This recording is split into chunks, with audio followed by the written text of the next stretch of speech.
Good evening everybody. మరోసారి ప్రభు అయిన యేసుక్రీస్తు నామములో మీ అందరికీ నేను శుభములు తెలియజేస్తున్నాను. కొంచెం కన్ఫ్యూజ్ అయి ఉంటారు. ఎందుకంటే లాస్ట్ వీక్ బైబిల్ స్టడీ లేదు యాక్చువల్‌గా.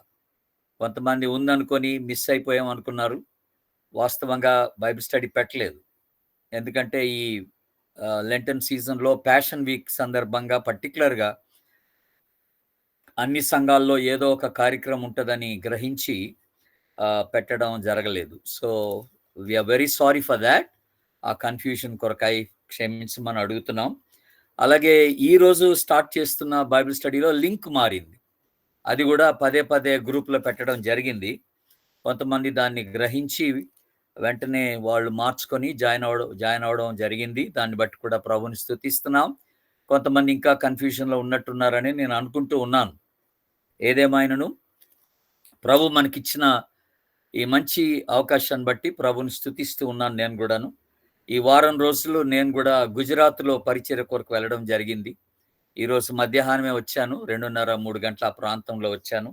సో, మరొకసారి మిమ్మల్ని అందరిని చూడటానికి మంచి అవకాశం ప్రభు ఇచ్చాడు. మనం కూడా బైబిల్‌ని మరొకసారి ధ్యానం చేసుకోవడానికి, కలిసి ధ్యానించుకోవడానికి ప్రభు చూపుతున్న ఈ మంచి కృపను బట్టి ప్రభుకి ఎంతో కృతజ్ఞతలు తెలియజేస్తున్నాను. లాస్ట్ టైం అంటే 2 వీక్స్ బ్యాక్ మనము కీర్తనల గ్రంథాన్ని విశ్లేషణ చేశాం. 150 కీర్తనలో ఉన్నదేంటి అనేది చూసాం అందరం. దేవుని బిడ్డలారా, అందులో శ్రేష్టమైన విషయాలు చాలా మనం నేర్చుకోవడానికి ప్రభు కృపనిచ్చాడు. దాన్ని బట్టి స్తోత్రం. అలాగే ఈ రోజున మనము కొరింథీయులకు రాసిన 2వ పత్రికని చూడబోతున్నాం. మొదటి పత్రిక అయింది. ఇంకా ఇప్పుడు 2వ పత్రికని మనం చూడవలసి ఉన్నది కనుక దయచేసి బైబిల్స్ అందరూ కూడా తీసి ఉంచండి. కొరింథీయులకు రాసిన పత్రిక తీయండి. అలాగే మీ నోట్స్‌లు రెడీ చేసుకోండి. మీ పెన్స్ రెడీ చేసుకోండి. మరి నోట్ చేసుకున్న వాళ్ళు జాగ్రత్తగా నోట్ చేసుకోవాలని నేను మీకు మనవి చేస్తున్నాను. దేవుని బిడ్డలారా, మనం ఇప్పుడు ఏ పత్రిక అయితే కొరింథీ సంఘానికి పౌలు గారు రాసినటువంటి 2వ పత్రిక అంటున్నామో, యాక్చువల్‌గా ఇది 4వ పత్రిక. మీరు తెలుసుకోవాల్సిన విషయం అది. అంటే కొరింథీ సంఘానికి టోటల్‌గా పౌలు గారు 4 పత్రికలు రాశాడు. అందులో ఇప్పుడు ఈ 2వ పత్రిక అని మనం చెప్తున్నటువంటి పత్రిక ఇది 4వ పత్రిక అన్నమాట. ఎలాగో మీకు అది కొంత మళ్ళొకసారి మీకు బ్రీఫింగ్ ఇస్తాను దాని గురించి. మీరు ఒకసారి మొదటి పత్రిక 5వ అధ్యాయానికి రండి. అక్కడ చిన్న మాట ఇంతకుముందు మీకు జ్ఞాపకం చేసిన మాటే మనకి గ్యాప్ వచ్చింది కనుక మళ్ళొకసారి మీకు జ్ఞాపకం చేస్తాను. మొదటి కొరింథీ 5వ అధ్యాయం 9వ వచనాన్ని ఒకసారి చూద్దాం. 9వ వచనాన్ని ఒకసారి గమనించండి. ఫస్ట్ కొరింథియన్స్ తీయండి. మొదటి కొరింథీ 5:9, 5th చాప్టర్ 9th వర్స్. జారులతో సాంగత్యము చేయవద్దని నా పత్రికలో మీకు రాసి ఉంటిని అని అన్నాడు. ఈ మొదటి పత్రిక రాసేటప్పుడే ఈ మాట చెప్పాడు. నా పత్రికలో మీకు రాసి ఉంటిని అని అన్నాడు. అంటే ఈ మొదటి పత్రిక కంటే ముందుగా మరొక పత్రిక రాశాడనమాట. ఆ తదుపరి మొదటి పత్రిక రాయబట్టడం జరిగింది దేవుని బిడ్డలారా. అది దానికి ఇది మూలమైన వాక్యంగా మీరు తీసుకోవాలి. అది లాస్ట్ టైం మీకు ఎక్స్ప్లెయిన్ చేశాను నేను. కనుక ఈ మొదటి పత్రిక అనేది యాక్చువల్‌గా 2వ పత్రిక అన్నమాట. దీనికంటే ముందు ఒక పత్రిక రాశాడు. ఎప్పుడైతే ఈ మొదటి పత్రిక రాశాడో ఈ మధ్యలో ఒకసారి పౌలు గారు కొరింథీ సంఘాన్ని కూడా పర్సనల్‌గా విజిట్ చేయడం జరుగుతుంది. వ్యక్తిగతంగా వెళ్ళి కలుస్తాడు సంఘస్థుల్ని. కలిసి వచ్చిన తర్వాత ఆయన ఎఫెసీ పట్టణానికి వచ్చేస్తాడు మళ్ళీ. ఆయన కలిసినప్పుడు చూసినటువంటి కొన్ని విషయాలు చాలా విచారకరమైన, బాధకరమైనటువంటి విషయాలు చూశాడు ఆయన. చూసినప్పుడు దానికి స్పందిస్తూ ఆయన ఇలా రాస్తున్నాడు. ఈ 2వ పత్రికలో చూడండి ఇప్పుడు మీరు. 2వ పత్రిక తీయండి ఒకసారి.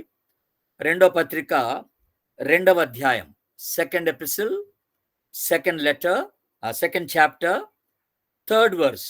3వ వచనం, 4వ వచనం చదువుతున్నాను గమనించండి. 3వ వచనం, 4వ వచనం.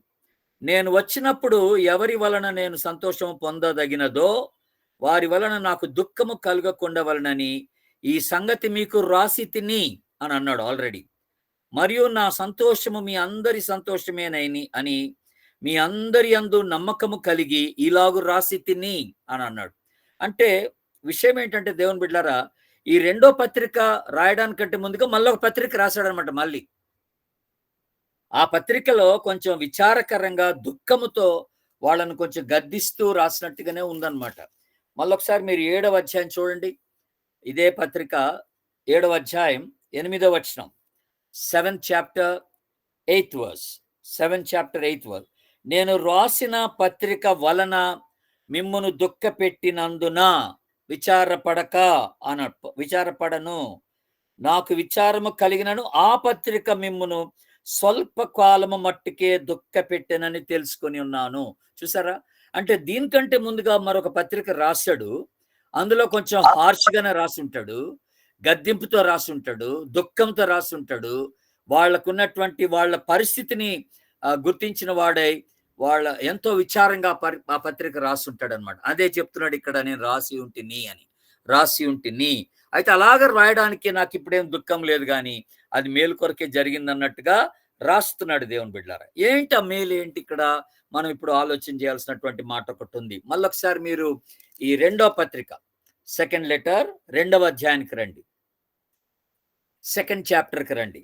సెకండ్ చాప్టర్ మీరు 12వ వచనాన్ని ఒకసారి చూద్దాం. 12వ వచనం చూడండి ఒకసారి. క్రీస్తు సువార్త ప్రకటించుటకు నేను త్రోయకు వచ్చినప్పుడు ప్రభునందు నాకు మంచి సమయము ప్రాప్తించి ఉండగా సహోదరుడైన తీతు నాకు కనబడనందున నా మనసులో నెమ్మది లేక ఉంటిని అని అన్నాడు. తీతు కనబడనందున నెమ్మది లేక ఉంటిని అని అన్నాడు. ఆ తర్వాత మీరు ఇంకొక విషయం గమనించాలి. 7వ అధ్యాయంకి రండి ఇప్పుడు మళ్ళొకసారి. ఇదే పత్రిక 7వ అధ్యాయం. 7వ అధ్యాయము 6-7 వచనాలు గమనించండి. 6-7 వచనాలు. ఆయనను దీని వలన ఆదరించు దేవుడు తీతు రాక వలన మమ్మను ఆదరించను అని అన్నాడు.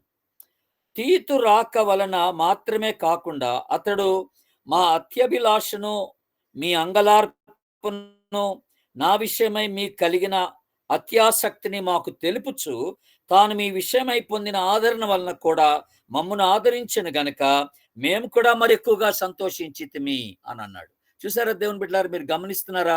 ఏంటంటే తీతుకట ఈ సంఘాన్ని దర్శించి మళ్ళీ పౌలు గారి దగ్గరకు వచ్చి పౌలు గారికి ఒక మంచి రిపోర్ట్ ఇస్తాడనమాట. ఏది? వీళ్ళు చాలా డెవలప్ అయ్యారు, మార్పు చెందారు, మీరు ఇంతకు ముందు దుఃఖంతో రాసినటువంటి పత్రిక వీళ్ళలో చాలా కార్యం జరిగించింది, వీళ్ళలో చాలా మంది మార్పు చెందారండి అని మళ్ళీ పౌలు గారికి ఓ చక్కని రిపోర్టు తీతుకు తీసుకొచ్చి ఇచ్చాడట. ఆ రిపోర్ట్ వలన ఈ పౌలు చాలా ఆదరణ పొందుకున్నాడంట. నేను వీళ్ళకి ఇలాగ రాయడం మేలైందిలే అని అనుకున్నాడు అనమాట. ఇప్పుడు 7వ అధ్యాయం చూడండి ఒకసారి. 7th chapter మళ్ళీ 13వ వచనం. అంతేకాదు మాకు ఈ ఆదరణ కలిగినప్పుడు తీతు యొక్క ఆత్మ మీ అందరి వలన విశ్రాంతి పొందినందున అతని సంతోషము చూచి మరి ఎక్కువగా మేము సంతోషించితిమి అని అన్నాడు. కనుక ఇప్పుడు తీతు రాక వలన అక్కడ సంఘస్థులు కూడా ఆదరించబడ్డారు. తీతు రాక వలన వాళ్ళు కూడా వాళ్ళు మేలు పొందారు. దేవుని బిడ్డలారా, సంతోషించారు. ఆ సంతోషాన్ని ఇక్కడికి వచ్చి తీతు ఏం చేశాడు? తీతుకి ఏం చేశాడు? ఇక్కడ మన పౌలు గారికి తెలియజేశాడు. పౌలు గారు ఎంతో సంతోషపడి ఇప్పుడు ఈ ఫైనల్ లెటర్ రాస్తున్నాడు అన్నమాట. ఈ ఫైనల్ లెటర్ రాస్తున్నాడు. కనుక ఇప్పుడు దీన్ని బట్టి మీకు అర్థమై ఉండాలి ఏంటంటే ఈ 2వ పత్రిక అని అంటున్నటువంటి పత్రిక ఏదైతే ఉందో ఇది యాక్చువల్గా 4వ పత్రిక అన్నమాట. ఈ సంఘానికి రాసేటువంటిది 4వ పత్రిక అని మీరు జ్ఞాపకం చేసుకోవాలి దేవుని బిడ్డారా. ఇదంతా ఏంటంటే ఫస్ట్ ఒక పత్రిక రాశాడు, మొదటి పత్రిక. దానికంటే ముందు ఒకటి రాశాడు. ఆ తర్వాత మొదటి పత్రిక రాశాడు. మొదటి పత్రిక తర్వాత వాళ్ళ దుఃఖముతో ఒక పత్రిక రాశాడు. ఆ తర్వాత ఆ దుఃఖం వలన వచ్చినటువంటి మార్పు గురించి తీతు వచ్చి ఇక్కడ వీళ్ళకి ఒక రిపోర్ట్ ఇవ్వడం వల్ల పౌలుకి ఇప్పుడు 4వ లెటర్గా వెళ్తుందన్నమాట. ఈ పత్రిక వెళ్తా ఉంది. అయితే మనకి ఆ ఫస్ట్ లెటర్ ఒకటి, థర్డ్ లెటర్ ఒకటి ఎక్కడ కూడా ప్రిజర్వ్ చేయబడలేదు మన కోసం. అవి ఎక్కడ భద్రపరచబడినట్టుగా లేవు. అందుకనే అవి మిస్ అయిపోయినాయి అన్నమాట. అది మిస్ అయిపోయి మనకి కేవలము 2 పత్రికలు మాత్రమే బైబిల్లో ఇక్కడ మనకి ఇమిడ్చబడి ఉన్నట్టుగా మనం చూస్తా ఉన్నాం దేవుని బిడ్డలారా. That's fine, that's okay. ఎందుకంటే మనందరం బాగా తెలుసుకోవాలి ఏంటంటే ప్రభు మనకి ఎంత అవసరమో అంతే మనకి ఈ బైబిల్లో రాసి ఉంచినట్టుగా మనం చూస్తున్నాం. ఎందుకంటే ఇప్పుడు ఈ 66 పుస్తకాలు మాత్రమే కాదు బైబిల్ అంటే.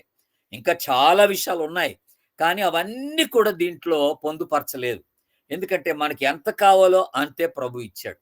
యాక్చువల్‌గా బైబిల్ మొత్తం రాస్తేనట ఆకాశం సరిపోదు, భూమి సరిపోదన్నాడు దేవుడు. కనుక అదొకటి మీరు మనసులో పెట్టుకోవాలి దేవుని బిడ్డలారా. కనుక ఇదొకటి మీకు జ్ఞాపకం చేస్తున్నాను. తర్వాత ఈ పత్రిక వీళ్ళని ఎలాగో వాళ్ళకి అప్పట్లో సమాధానం లేక గొడవలు పడి ఫస్ట్‌లో వీళ్ళంతా విభేదాలతో ఉండినటువంటి విషయం మనందరికీ బాగా తెలుసు. కనుక ఆ విషయాన్ని మరొకసారి ఇక్కడ రెండో పత్రికలో కూడా మీరు చూడండి, వీళ్ళకి ఒక రిమైండర్ ఇస్తున్నాడు పౌలు గారు. మళ్ళొకసారి జ్ఞాపకం చేస్తున్నాడు వీళ్ళకి. ఏటది? రెండో అధ్యాయం చూడండి ఇప్పుడు మళ్ళొకసారి. రెండో పత్రిక రెండవ అధ్యాయం. రెండవ అధ్యాయం 5వ వచనం, 6వ వచనం, 7వ వచనం. ఎవడైనను దుఃఖము కలగజేసి ఉండిన ఎడల నాకు మాత్రము కాదు, కొంత మటుకు మీ అందరికీ దుఃఖము కలగజేస్తున్నాడు. నేను విశేష భారము వాని మీద మోపగోరక ఈ మాట చెప్పుచున్నాను. అటివానికి మీలో ఎక్కువ మంది వలన కలిగిన ఈ శిక్షయే చాలు గనుక మీరిక వారిని శిక్షింపక క్షమించి ఆదరించుట మంచిది. లేని ఎడల ఒకవేళ వాడు అత్యధికమైన దుఃఖములో మునిగిపోవును.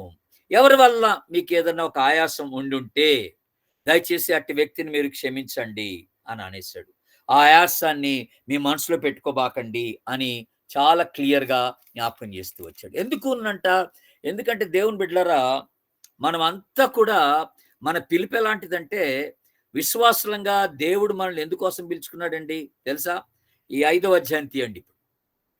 ఇదే పత్రిక 5వ అధ్యాయం 5th చాప్టర్ వర్సెస్ 18, 18వ వచనం నుండి చూద్దాం. 18వ వచనం నుండి, సమస్తమును దేవుని వలననైనవి, ఆయన మనలను క్రీస్తు ద్వారా తనతో సమాధాన పరుచుకొని ఆ సమాధాన పరచు పరిచర్య మాకు అనుగ్రహించను అని అన్నాడు.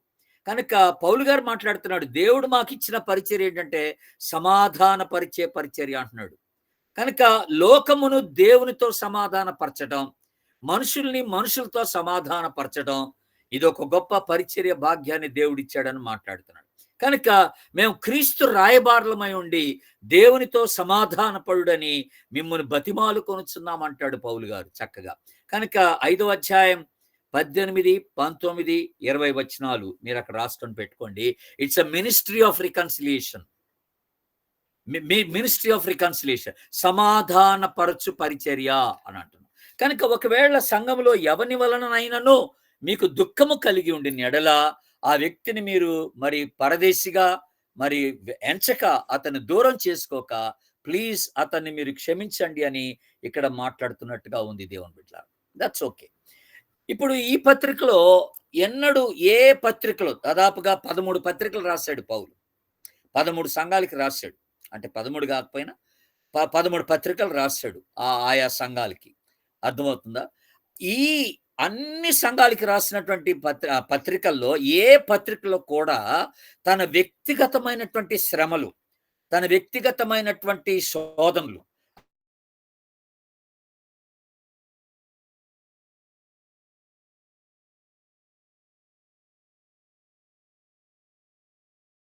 ఇచ్చినట్టుగా మనం చూస్తాం. అదొక ఈ పత్రికలో ఉన్నటువంటి ప్రత్యేకత. అది దేవుని బిడ్డలారా. అయితే ఇంకోటి గుర్తుపెట్టుకోవాలి మీరు. ఇక్కడ స్టార్టింగ్‌లోనే 2, 3 విషయాలు మీకు జ్ఞాపకం చేయాలని ఇష్టపడుతున్నాను. అదేంటనంటే పౌలు గారి యొక్క వినయం, పౌలు గారి యొక్క సాత్వికం ఆ సంఘంలో ఉన్నటువంటి కొంతమంది ఏం చేస్తారంటే దాన్ని బలహీనతగా తీసుకున్నారు. పౌలు యొక్క బలహీనతగా తీసుకున్నట్టుగా పౌలు గారు మనకి జ్ఞాపకం చేస్తున్నాడు దేవుని బిడ్డలారా. చూడండి ఇక్కడ 10వ అధ్యాయానికి రండి దయచేసి. ఇప్పుడు 2 కొరింథియన్స్, ఈ 2వ కొరింథీ పత్రికలోనే 10th చాప్టర్ 10వ అధ్యాయం.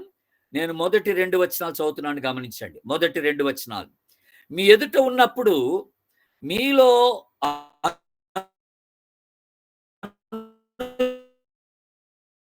గలవాడు మీ ఎడల ధైర్యము గలవాడనైనట్టు పౌలను నేనే యేసుక్రీస్తు యొక్క సాత్వికమును మృదుత్వమును బట్టి మిమ్మల్ని వేడుకొనుచున్నాను. శరీర ప్రకారము నడుచుకున్న వారమని మిమ్మల్ని గూర్చి కొందరు అనుకొనుచున్నారు, మమ్మల్ని గూర్చి కొందరు అనుకొనుచున్నారు కారా?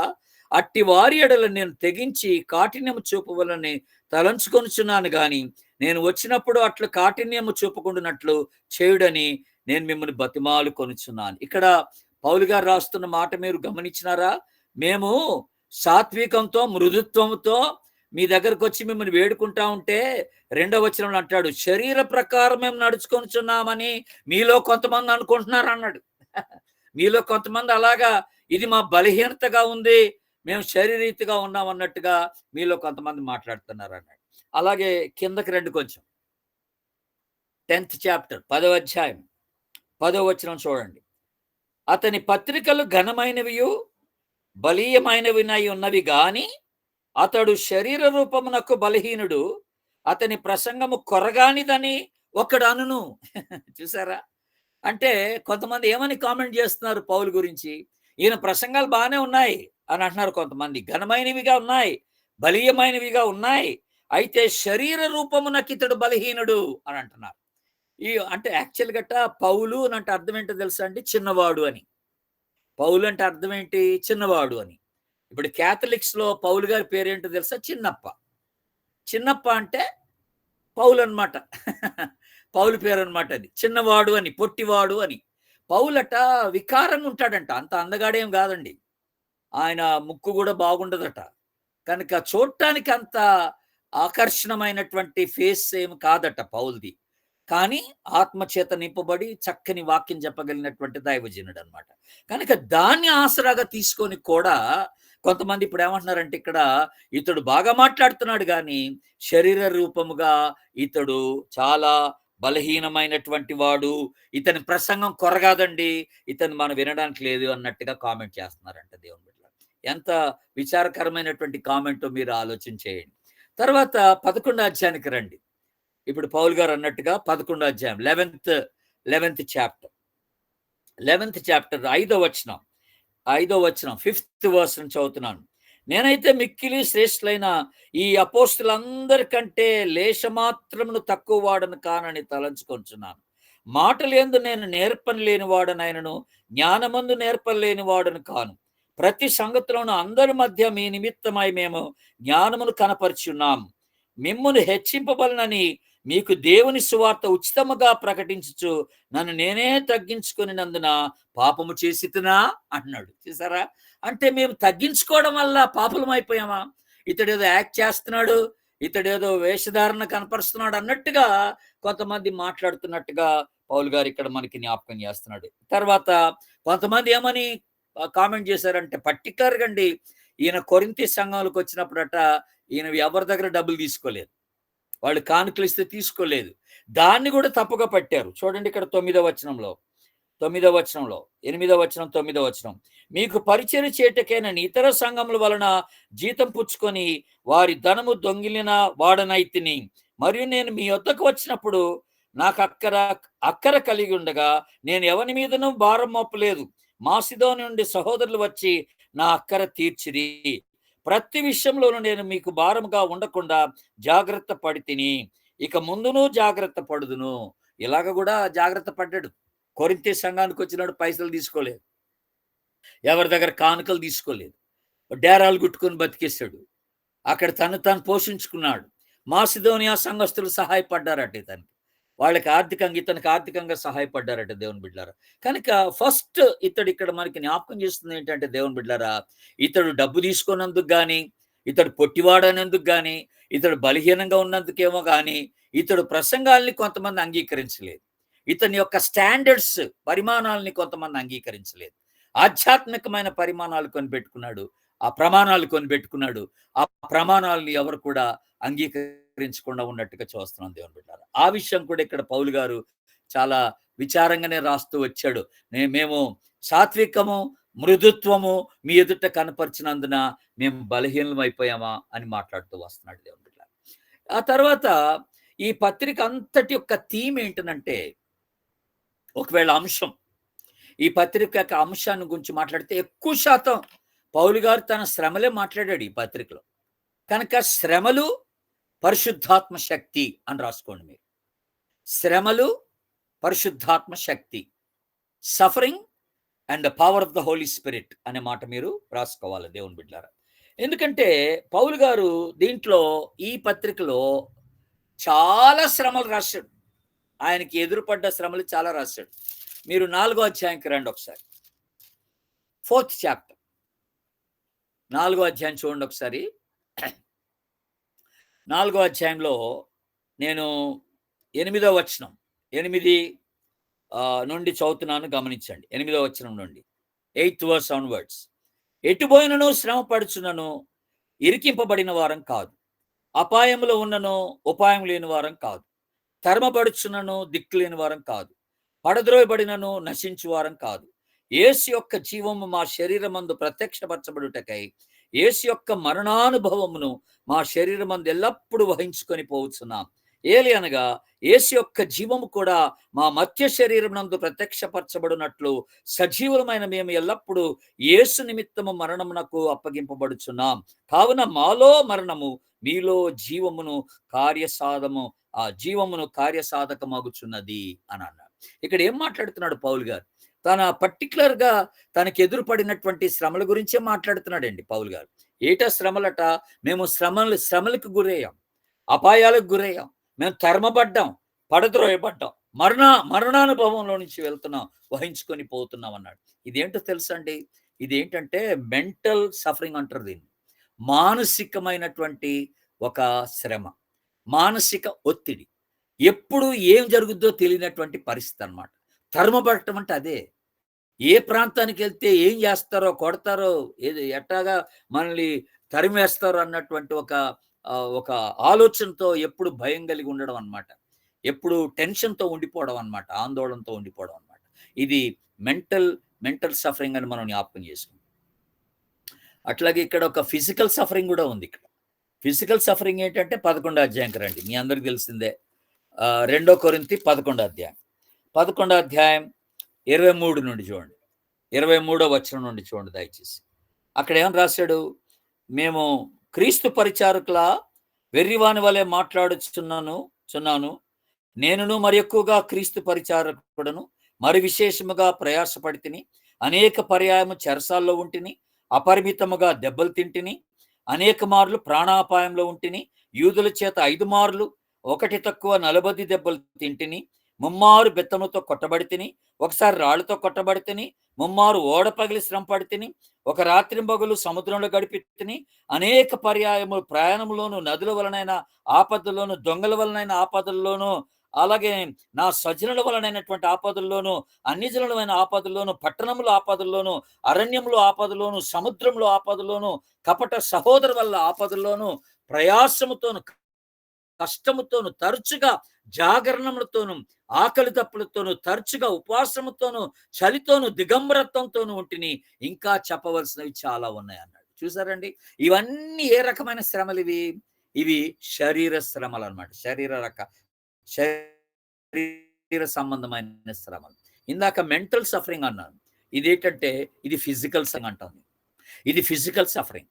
దేవుని బిడ్డలారా, ఈ ఫిజికల్ సఫరింగ్ చాలా ఎదుర్కొన్నాడు పౌలు గారు, చాలా ఎదుర్కొన్నాడు. మనము శ్రమ పడుటకు పిలువబడ్డాం, గుర్తుపెట్టుకోండి.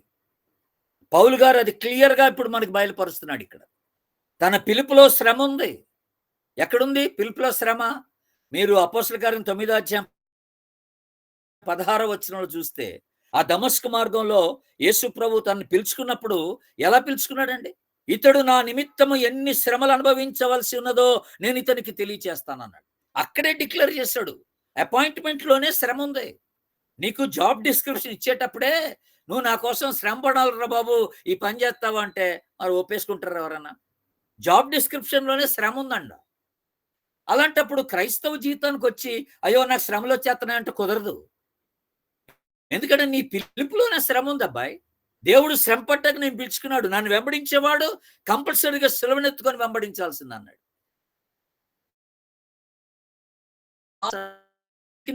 ఈ శ్రమ గుండా వెళ్ళిపోయాడు పౌలు. ఏం మారు మాట్లాడలేదండి. ఈడ ఈ ఫిజికల్ సఫరింగ్ లో ఇతడు ఎదుర్కొన్నటువంటి ఇంకొక మన అందరికి బాగా పరిచయమైనటువంటి మాట ఏంటంటే, నా శరీరంలో ఒక ముళ్ళు అంటాడు. నా శరీరంలో ఒక ముళ్ళు. 12వ అధ్యాయం ఇదే పత్రిక 12వ అధ్యాయం 7వ వచనంలో, నాకు కలిగిన ప్రత్యక్షతలు బహు విశేషముగా ఉన్నను మాట్లాడుతున్నాడు. నేను అత్యధికముగా హెచ్చిపోకుండా ఇక్కడ చక్కని మాట అన్నాడు, హెచ్చిపోకుడి నిమిత్తం నన్ను నలగగొట్టుటకు సాతాన్ యొక్క దూతగా నాలో ఉంచబడి ఉన్నది. దేవుడు నాలో ఒక ముళ్ళు పెట్టాడు అన్నాడు నా శరీరంలో. నేను 3 సార్లు ప్రభువుని అడిగాను ఆ ముళ్ళు తీసేయమని. ఆ ముళ్ళు ఏంటో మనకు తెలియదు. ముళ్ళు అంటే శరీర శ్రమ ఒకటి. దాన్ని తీసేయవలనని అది ఎంతో ఆటంకకరంగా ఉండింది పౌలు యొక్క పరిచర్యలో. అది తీసివేయబడవలనని 3 సార్లు ప్రభు సన్నిధిలో గోజాడాడు పాపం. 3 సార్లు ప్రభు అన్నాడు, నా కృప నీకు జాలులే అన్నాడు.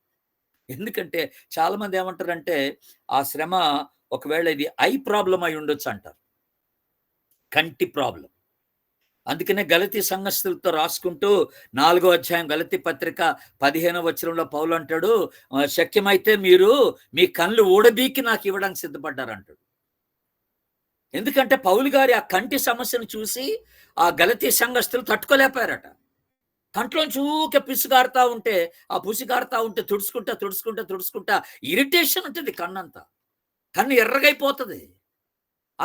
అలాంటి పరిస్థితుల్లో పరిచర్య చేయడం ఎంత కష్టం అండి. మరి చేశాడు, పరిచర్య చేశాడు.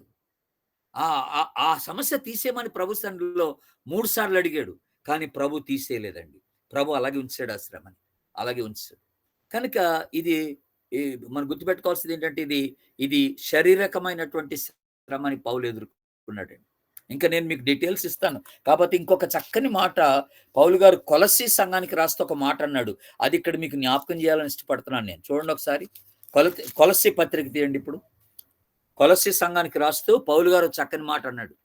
అది మన అందరికీ ఎంతో సవాల్. అది మొదటి అధ్యాయం, first chapter, Colossians chapter 1 verse 24, 24వ వచనం చూడండి ఒకసారి. ఇప్పుడు మీ కొరకు నేను అనుభవించుచున్న శ్రమల యందు సంతోషించుచు సంఘమును శరీరము కొరకు క్రీస్తు పడినలో కొదువైన సంపూర్ణము చేయుచున్నాను. వాట్ ఏ ఛాలెంజింగ్ స్టేట్మెంట్ అండి.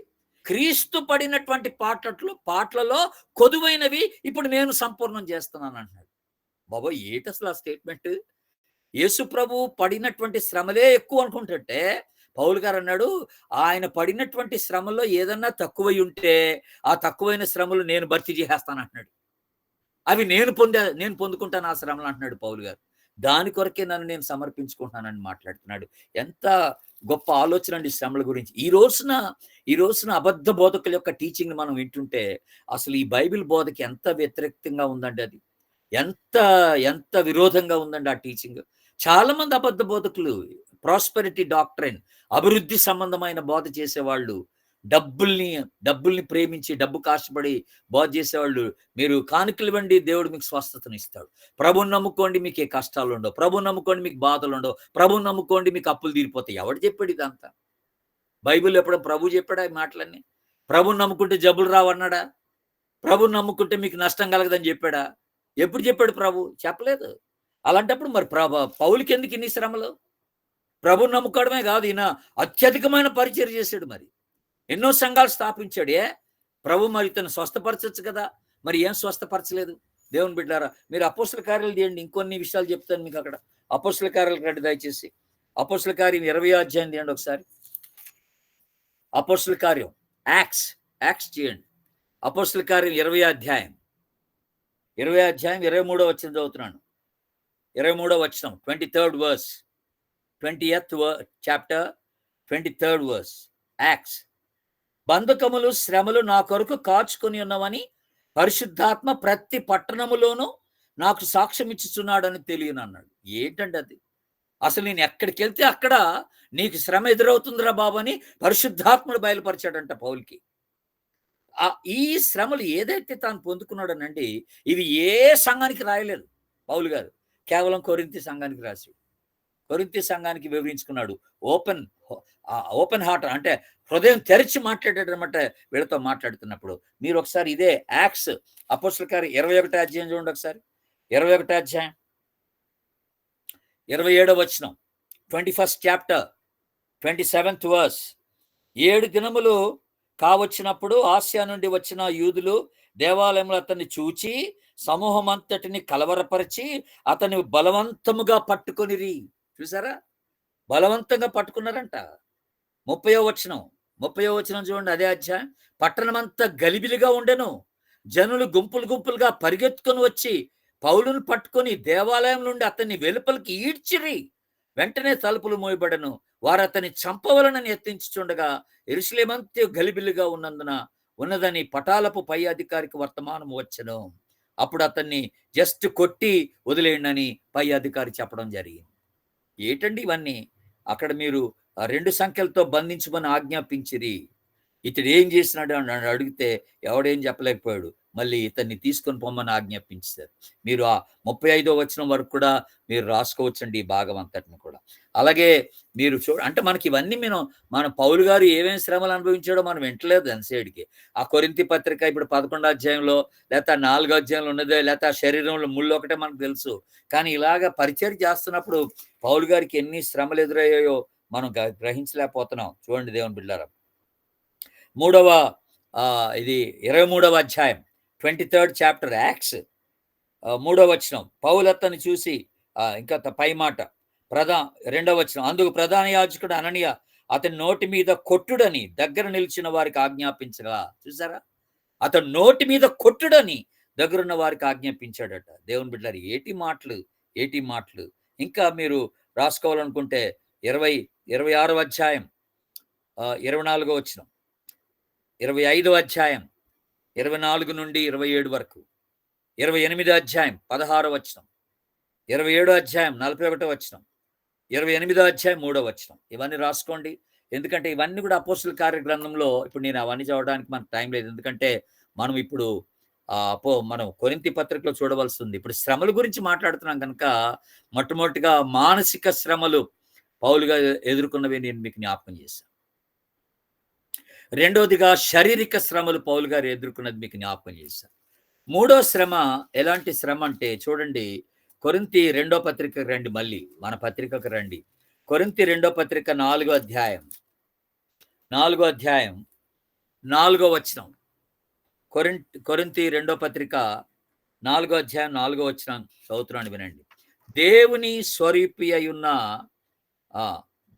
ఇక్కడ 4 క్రీస్తు మహిమను కనపరచు సువార్త ప్రకాశము వారికి ప్రకాశింపకుండు నిమిత్తము ఈ యుగ సంబంధమైన దేవత అవిశ్వాసులైనటువంటి వారి మనోనేత్రములకు గుడ్డితనము కలుగజేశాను. దీని అర్థం ఏంటండి? దీని అర్థం ఏంటంటే కొంతమంది కట పౌలు గారు అనుభవంలో ఆయన రాస్తున్నాడు, అవిశ్వాసులట వాక్యాన్ని అర్థం చేసుకోకుండా ఉండడానికి. ఎందుకంటే వాక్యం అర్థమవుతే విశ్వాసంలోకి వచ్చేస్తారు కదా, రక్షింపబడతారు కదా. అలాగే రక్షింపబడకుండా ఉండటానికి కోసం, వాక్యం అర్థమవకుండా ఉండడానికి కోసం కొంతమంది అవిశ్వాసుల యొక్క మనోనేత్రాలకి సాతానుడు గుడ్డితనాన్ని కలుగజేస్తున్నాడు. అంటే నువ్వు ఎంత వాక్యం చెప్పినా ఆడి బుర్రకెక్కదనమాట. అది సంగతి. ఇప్పుడు ట్రైబల్ ఏరియాలో అదే జరుగుతుంది. మీరు ఎంత చెప్పినా వాడి గ్రహింపు శక్తి చాలా తక్కువ అనమాట. విలేజెస్లో కూడా అలాగే ఉంటుంది.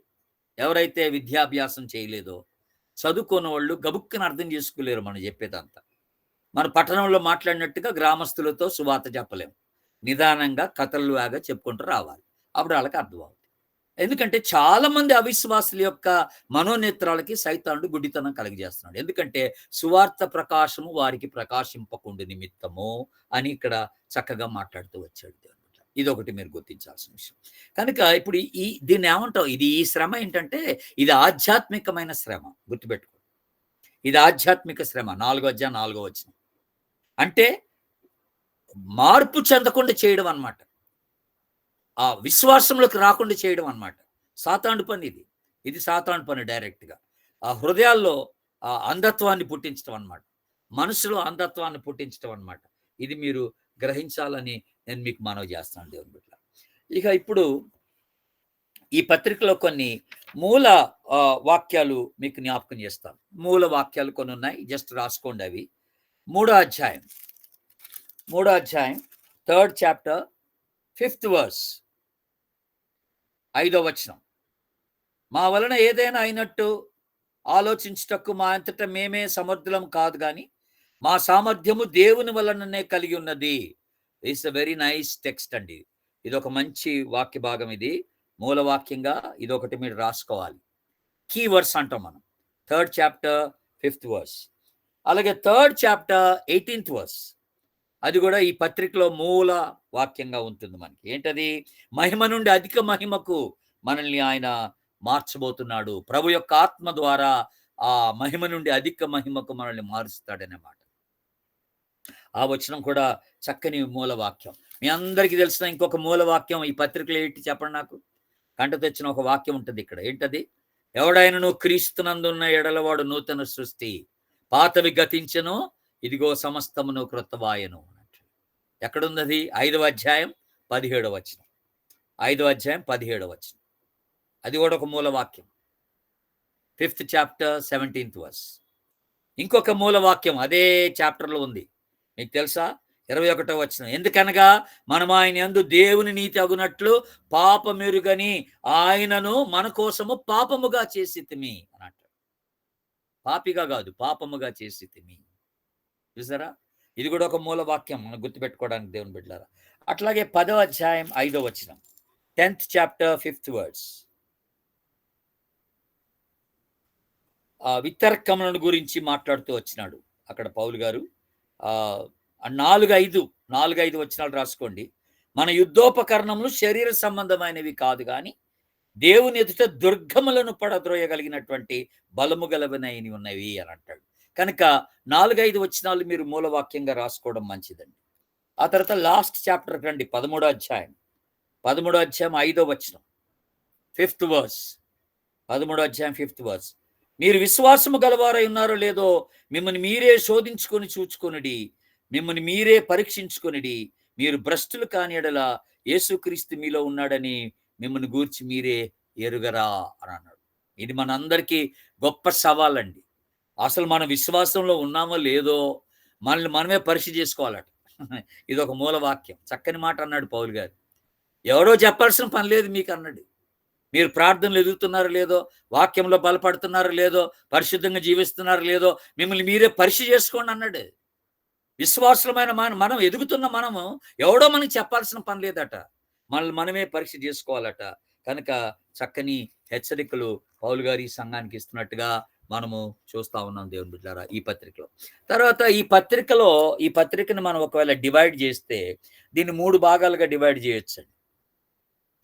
3 భాగాలుగా డివైడ్ చేయొచ్చు. మొదటి 7 అధ్యాయాలు ఈ పత్రికలో, మొదటి 7 అధ్యాయాలు 1 నుంచి 7 వరకు, first 7 chapters nature of Paul's ministry and Corinthians. అంటే పౌలు యొక్క పరిచర్య యొక్క విధానం, పరిచర్య విధానం ఒకటి, కొరింథీయులను గురించినటువంటి విషయాలు అవి మొదటి 7 అధ్యాయాలు.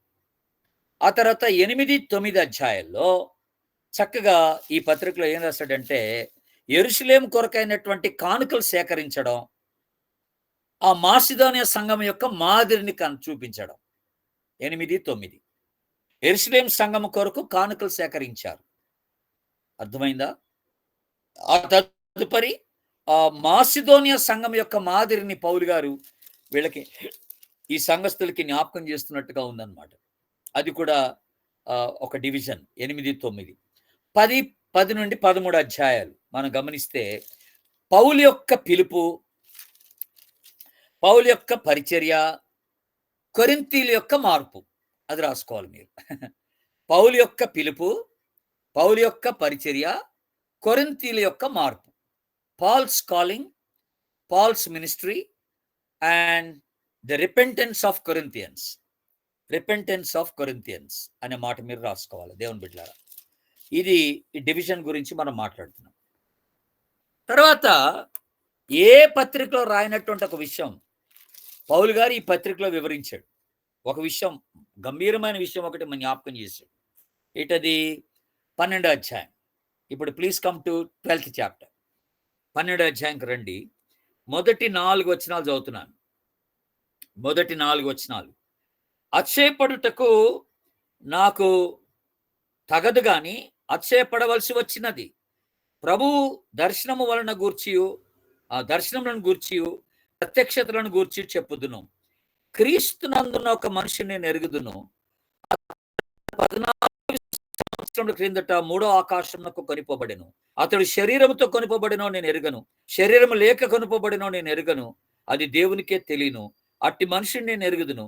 అతడు పరదేశంలోనికి కొనుపోబడి వచింపశక్యము కాని మాటలు వినెను. ఆ మాటలు మనుషుడు పలుకకూడదు. అతడు శరీరంతో కొనుపోబడినో శరీరం లేక కొనుపోబడినో నేను ఎరుగను. అది దేవునికే తెలియను అన్నాడు. ఎంత బ్యూటిఫుల్ అనుభవం అండి పౌలు గారికి ఇక్కడ. ఏటి అనుభవం? నేను 3వ ఆకాశమునకు నేను ఎత్తుకొని పోబడుతున్నా అంటాడు. తన గురించే రాశాడు యాక్చువల్‌గా. ఏమన్నాడంటే, నాకు కలిగినటువంటి దర్శనాలు, నాకు కలిగినటువంటి ప్రత్యక్షతను గూర్చి నేను అతిశయపడకూడదు గానీ, అతిశయపడాల్సి వస్తుంది. నేను వాటిని గూర్చి మీకు చెప్తున్నాను అంటున్నాడు. అంటూ తన పేరు చెప్పకుండా నేను ఒక మనిషిని ఎరుగుదును అన్నాడు. అతడు 3వ ఆకాశమునకు కొనిపోబడెను అని మాట్లాడాడు. ఏటి 3 ఆకాశం? ఏటి 3 ఆకాశం అంటే పౌలే దీనికి యాక్చువల్‌గా ఆన్సర్ ఇచ్చేసాడు ఇక్కడ. ఒక రీతిగా ఆన్సర్ ఇచ్చేసాడు. ఏటా ఆన్సరు? 3వ వచనంలో ఇచ్చేసాడు ఆన్సరు. అతడు పరదేశంలోనికి కొనిపోబడి అని అన్నాడు. చూసారండి? అతడు పరదేశంలోనికి కొనిపోబడి అని అన్నాడు. ఆ మాట మీరు జ్ఞాపకం చేసుకోవాలి. అంటే యాక్చువల్‌గా పరదేశంలోకి వెళ్ళిపోయాడు అనమాట వాస్తవంగా చెప్పాలంటే. అయితే ఇక్కడ మనం గుర్తుపెట్టుకోవాల్సినటువంటి విషయం ఏంటంటే మనకి 3 ఆకాశాలు ఉంటాయి. అంటే ఇంగ్లీష్‌లో అయితే ఆకాశం అనే మాటకి హెవెన్ అనే మాట ఉపయోగించాడు. God created heaven and earth అని ఉంటుంది ఇంగ్లీష్‌లో. దేవుడు భూమి ఆకాశములను సృజించాను అని ఉంటుంది అక్కడ. హెవెన్ అనే బదులు ఆకాశములు అంటాడు అనమాట. ఆకాశములు అంటే 3 ఆకాశాలు. మొదటి ఆకాశం ఏమంటామంటే భూమి యొక్క వాతావరణ పరిధి అనమాట అది. అంటే వాయుమండలముతో నిండి ఉన్నటువంటి ఒక పొర. భూమి యొక్క ఆకర్షణ శక్తి ఎంతవరకు ఉంటుందో అంతవరకు వెళ్తుంది అనమాట అది ఆకాశం. ఇక అక్కడ ఒక పొర వస్తుంది అనమాట. అక్కడ ఒక పొర. దీన్ని ఏమంటారంటే భూమి వాతావరణం అంటారు. ఎర్త్ అట్మాస్ఫియర్ అంటారు దీన్ని. ఇక్కడికి ఒక ఆకాశం అది. ఆ లెవెల్‌కి ఒక ఆకాశం అనమాట. సెకండ్ ఆకాశం ఎక్కడ అంటే నక్షత్రాలు, గ్రహాలు, స్టార్స్ అండ్ ప్లానెట్స్. అది సెకండ్ ఆకాశం. ఇక 3వ ఆకాశం ఏంటంటే వాటికి పైన అనమాట. వాటికి పైన. అందుకనేమో నేను మీకు ఇంకో మాట కూడా జ్ఞాపకం చేశాను. అదేంటంటే మనం గుర్తుపెట్టుకోవాల్సిన మాట ఏంటంటే బైబిల్‌లో ప్రసంగి గ్రంథంలో ఒక మాట ఉంది. ఆకాశము క్రింద సూర్యుని క్రింద అంటాడు. సూర్యుని క్రింద అంతం వ్యర్థం అంటాడు. సూర్యుని క్రింద అంటే అర్థం ఏంటి? దేవుడిని మనం పక్కన పెట్టేస్తే, దేవుడిని అవతల వదిలేస్తే సూర్యుని పైన దేవుడు అనమాట. సూర్యుని క్రింద అంటే దేవుడు లేని స్థితి అని జ్ఞాపకం చేయడం అనమాట. ఇక్కడ కూడా 3వ ఆకాశం అంటే ఇంకా అది ప్రభు యొక్క సన్నిధి అని మనం జ్ఞాపకం చేస్తున్నాం. జస్ట్ ఒక 2 మాటలు మీకు గుర్తు చేస్తాను చూడండి. 33వ కీర్తన చూడండి ఒకసారి. 33వ కీర్తన 33rd Psalm 33 13-14 వచనాలు. 13-14 వచనాలు చూడండి. 13th and 14th. యెహోవా ఆకాశంలో నుండి కనిపెట్టుచున్నాడు. ఆయన నరులందరిని దృష్టించుచున్నాడు. తానున్న నివాస స్థలంలో నుండి భూలోక నివాసులందరి పైన అందరి వైపు ఆయన చూచున్నాడు. ఆకాశంలో నుండి కనిపెడుతున్నాడు. ఏటి ఆకాశం? ఇది 3వ ఆకాశం అన్నమాట. ఇది 3వ ఆకాశం అన్నమాట. యెషయా గ్రంథం 66 అధ్యాయం చూడండి ఒకసారి. యెషయా గ్రంథం 66 అధ్యాయం. యెషయా గ్రంథం 66 అధ్యాయం మొదటి వచనం. First verse. 66th chapter first verse. Isaiah. యెహోవా ఇలాగ ఆజ్ఞాయించుచున్నాడు. ఆకాశము నా సింహాసనం అన్నాడు. చూసారా? భూమి నా పాదపి. ఆకాశము నా సింహాసనం. ఏ ఆకాశం ఇది? 3వ ఆకాశం. ఇది హెవెన్ అన్నమాట. పరలోకాన్ని గురించి మాట్లాడుతున్నాడు. ఇక్కడ పౌలు ఏమన్నాడు డైరెక్ట్‌గా? పౌలు ఏమన్నా అంటే పరదేశ్ అని మాట్లాడాడు. ఇక అలాగే 7వ అధ్యాయం ఇది హెబ్రీ 7:26 కూడా రాసుకోండి దయచేసి. అది ఇప్పుడు చదవడానికి నాకు టైం లేదు కానీ అలా రాసి పెట్టుకోండి దయచేసి. ఓకే. దేవుని బిడ్డలారా, మనకి ఇక్కడ 3వ ఆకాశం అంటే పౌలు గారు పరలోకానికి వెళ్ళినటువంటి ఒక దృశ్యం, పరదేశికి వెళ్ళినటువంటి ఒక దర్శనం అనమాట. అది ఎంత చక్కని మాట అది. అంటే బ్రతికుండగానే దేవుడు పరలోకానికి తీసుకెళ్ళిపోయాడు ఆయన. ఆ పరదేశ్ తీసుకెళ్ళిపోయి చూపించాడట. అయితే దాని గురించి ఈయన ఏమాత్రం కూడా గర్వంగా గర్వపడలేదు, హెచ్చించలేదండి. తాను హెచ్చించుకోలేదు. నేను కొంతమంది దైవజనులు మాట్లాడుతూ విన్నాను. ఘోరమైనటువంటి రీతిలో వాళ్ళ యొక్క దర్శనాల గురించి చెప్పేవాళ్ళు. నేను పరలోకానికి వెళ్ళండి, పౌలు నన్ను ప్రభు తీసుకెళ్ళాడు, నాకు పౌలుని పరిచయం చేశాడు, పేతురుని పరిచయం చేశాడు అని చెప్తున్నారు కొంతమంది దైవజనులు. అలా చెప్పారు. ఎంత విచారం అండి. అక్కడ పౌలు ఉంటాడేంటి, అక్కడ పేతురు ఉంటాడేంటి పరిచయం చేయడానికి? ప్రభు అట్ట ఇతను తీసుకెళ్ళి దైవజనుడిని పౌలుకి పేతురుకి పరిచయం చేశాడంట. ఇవన్నీ ఉట్టి మాటలే. అక్కడ ఎవరు ఆత్మలు అలా కనపడరు. శరీరీతిగా పరిచయం చేసుకోవడం జరగదు అక్కడ. మీట్ మిస్టర్ పాల్ అన్నట్టుగా మీట్ మిస్టర్ పీటర్ అన్నట్టుగా ఉండదు అక్కడ. అర్థమైందా? కానీ పౌలు గారు కూడా వెళ్ళొచ్చాడు. ఏంటండి వెళ్ళొచ్చి ఏం ఎప్పుడన్నా మాట్లాడా? ఏ సంఘానికని చెప్పాడా ఈ విషయాలు? నేను మూడో ఆకాశానికి వెళ్ళానని చెప్పాడా? ఎక్కడ చెప్పుకోలేదు. ఈ ఒక్క సంఘంలోనే ఆ ప్రస్తావన చేశాడు. అది కూడా తన పేరు చెప్పుకోకుండా నేను ఒక మనిషిని ఎరుగుదును అని అన్నాడు. ఒక మనిషిని ఎరుగుదును అన్నాడు. మనమైతే ఒక 10 రోజులు దుబాయ్ వెళ్ళొస్తే దుబాయ్ రిటర్న్ అని రాసుకుంటాం. ఓ 10 రోజులు అమెరికా వెళ్ళొస్తే అమెరికా రిటర్న్ అని రాసుకుంటాం. పరిచర్యకి వెళ్ళొస్తే చాలు. కానీ మరి పౌలు గారి తగ్గింపు చూసారా దేవుని బిడ్డలారా, ఎంత గొప్ప తగ్గింపు. ఇది గుర్తుపెట్టుకోవాలి. తర్వాత ఈ రెండో పత్రికలో మనం మర్చిపోకూడనటువంటి ఇంకొక మాట ఉంది. అది కూడా ఎప్పుడు గుర్తుపెట్టుకోవాలి, యవనస్తులు ముఖ్యంగా గుర్తుపెట్టుకోవాలి. యవనస్తులు అందరూ బాగా గుర్తుపెట్టుకోవాల్సినటువంటి ఒక మాట. ఏంటది?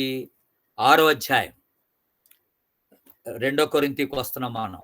6వ అధ్యాయం 14, 15, 16 14, 15, 16 మీరు అవిశ్వాసులతో జోడుగా ఉండకుడి, నీతికి దుర్నీతికి ఏం సాంగత్యము, వెలుగునకు చీకటితో ఏం పొత్తు, క్రీస్తునకు బెలియాలతో ఏం సంబంధము, అవిశ్వాసతో విశ్వాసకి పాలెక్కడ, దేవుని ఆలయమునకు విగ్రహములతో ఏమి పొందిక అని మాట్లాడుతున్నారు. చూసారా దేవుని బిడ్డలారా? జాగ్రత్త. పెళ్లి కాని వాళ్ళందరూ గుర్తుపెట్టుకోండి, పెళ్ళైన వాళ్ళు గుర్తుపెట్టుకోవాలా. విశ్వాసికి అవిశ్వాసతో సహవాసం ఉండకూడదు. చీకటి క్రియలతో సహవాసం వద్దు. అవిశ్వాసులతో ఎక్కువ తిరగకూడదు. మనం వెలుగు సంబంధులతోనే ఉండాలి. చీకటి సంబంధులతో ఎక్కువ తిరగొద్దు అంటున్నాడు. అలాంటి వారితో వివాహం ఆడొద్దు అంటున్నాడు. వియ్యమాడకూడదు అలాంటి వాటితో. కనుక నువ్వు ఎంత విశ్వాసమైనా, నువ్వెంత బలవంతుడు అయిన తర్వాత నేను వివాహం పెళ్ళైన తర్వాత మార్చుకుంటాను నా భర్తనంటే కుదరదు. పెళ్ళైన తర్వాత మార్చుకుంటాను నా భార్యనంటే కుదరదు. పెళ్లి కాకముందే నువ్వు విశ్వాసం చేసుకోవాలి. పెళ్లి కాకముందే విశ్వాసతో సంబంధం కొరకు చూసుకోవాలి. అట్లా అనమాట. దేవుని బిడ్డారా, చాలా ప్రాముఖ్యమైన మాటలు ఇది. వెలుగుకి చీకటికి సంబంధం లేదు.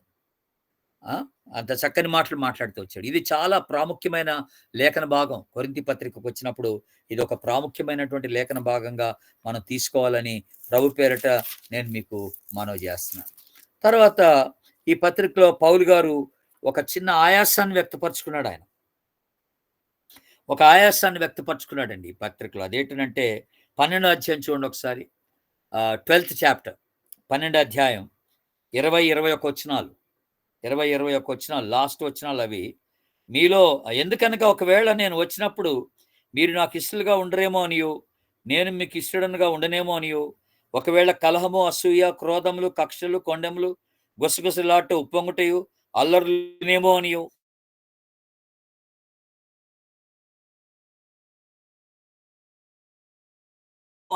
మనుష్యులు మునుపు పాపము చేసి తాము జరిగించిన అపవిత్రత, జారత్వం, పోకిరి చేష్టలు నిమిత్తము మారు మనసు పొందని అనేకులను గురించి దుఃఖపడవలసి వచ్చినేమో అని భయపడుతున్నాను అన్నాడు. వాట్ ఈస్ ద కన్సర్న్ ఇక్కడ? పౌలు గారికి ఉన్నటువంటి ఒకే ఒక చింతన ఏంటంటే ఇక్కడ ఏంటంటే చెప్పండి, ఇక్కడ మీరు గమనించినారా? Excuse me. ఒకే ఒక చింత ఏంటండి? మారు మనసు పొందని అనేకులను గూర్చి దుఃఖపడవలసి వచ్చునేమో అని చింతించుచున్నాను అన్నాడు, భయపడుతున్నాను అన్నాడు. అంటే మన పరిధిలో, మన ఊర్లో, మన కాలనీలో కొంతమంది విషయమైనటువంటి చింతన అలాగుండాలి మనకి. నేను ఖమ్మంలో ఉన్నప్పుడు కొంతమందిని అలాగా భారంగా ప్రార్థనలు పెట్టుకొని వాళ్ళ కొరకు గోజాడాను, వాళ్ళ మార్పు కొరకు. ఈరోజు కూడా కొన్ని పేర్లు ఉన్నాయి నా ప్రార్థనలో. కొంతమందిని పేరెత్తిబట్టి రక్షణ లేని వారి కొరకు ప్రార్థన చేస్తాం. మా కుటుంబ ప్రార్థనలో జ్ఞాపకం చేసుకుంటాం. ఏంటంటే వాళ్ళు రక్షణ లేకుండా చనిపోకూడదని ఒక భారం.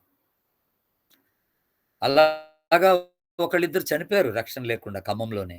ఎంతో ప్రార్థన చేస్తాం కానీ రక్షణ లేకుండా చనిపోయారు. ఇంకెవరు అలా చనిపోకూడదండి. అది మన భారం కావాలి.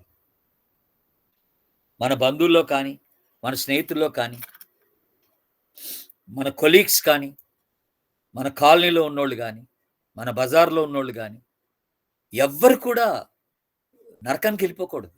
ఆ భారం మనకు ఉండాలి. ఇదే భయం వ్యక్తపరిచాడు చివరిలో పౌలు గారు. నేను భయపడుతున్నాను అన్నాడు. మళ్ళీ ఆ కక్షలు, ఆ క్రోధాలు, ఆ భేదాలు, విభేదాలు ఇవన్నీ చూస్తానేమో అని భయపడుతున్నాను అంటున్నాడు. అవి రాకూడదని.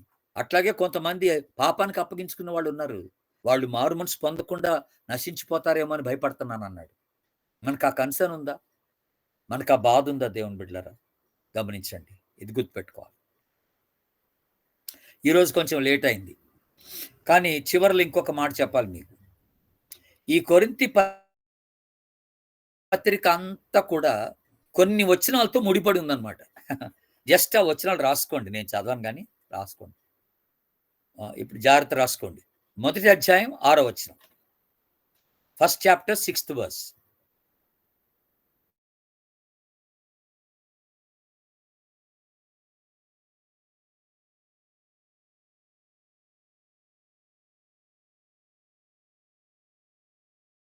అలాగే సెకండ్ చాప్టర్ 14 and 15.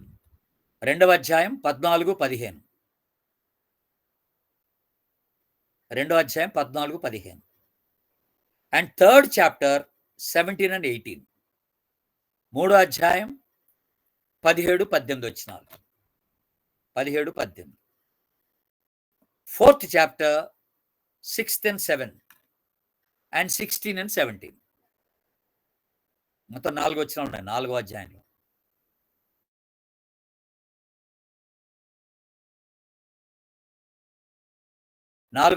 ఐదో అధ్యాయం 20, 21. Fifth chapter 20, 21. ఐదో అధ్యాయం 20, 21. ఏడో అధ్యాయం 10వ వచనం. 7th chapter 10th verse. తొమ్మిదో అధ్యాయం 6, 7 వచనాలు. తొమ్మిదో అధ్యాయం 6, 7. 9th chapter 6th and 7th verse. And చివరిగా 12th chapter 9th and 10th verse. 12th chapter 9, 10 వచనాలు. ఎందుకంటే ఈ వచనాలు చెప్పాను. ఈ రెండో పత్రిక అంతా కూడా ఈ వచనాలతోనే ముడిపడి ఉందన్నమాట. ఈ వచనాల యొక్క సమరీయే రెండో పత్రిక అన్నమాట. ఈ వచనాల యొక్క సమరీయే రెండో పత్రికగా మీరు తీసుకోవాలన్నమాట. కనుక రెండో పత్రిక తెలుసుకోవాలనుకున్న వాళ్ళందరూ కూడా ఇప్పుడు నేను చెప్పినటువంటి ఈ వచనాలన్నీ మీరు చదువుకుంటే సరిపోతుంది దేవుని బిడ్డలారా. God bless you. Thank you so much. మళ్ళీ మనం వచ్చే వారం కలుసుకుందాం. అంతవరకు ప్రభు మీకు తోడుగా ఉండును గాక. Thank you. God bless you all.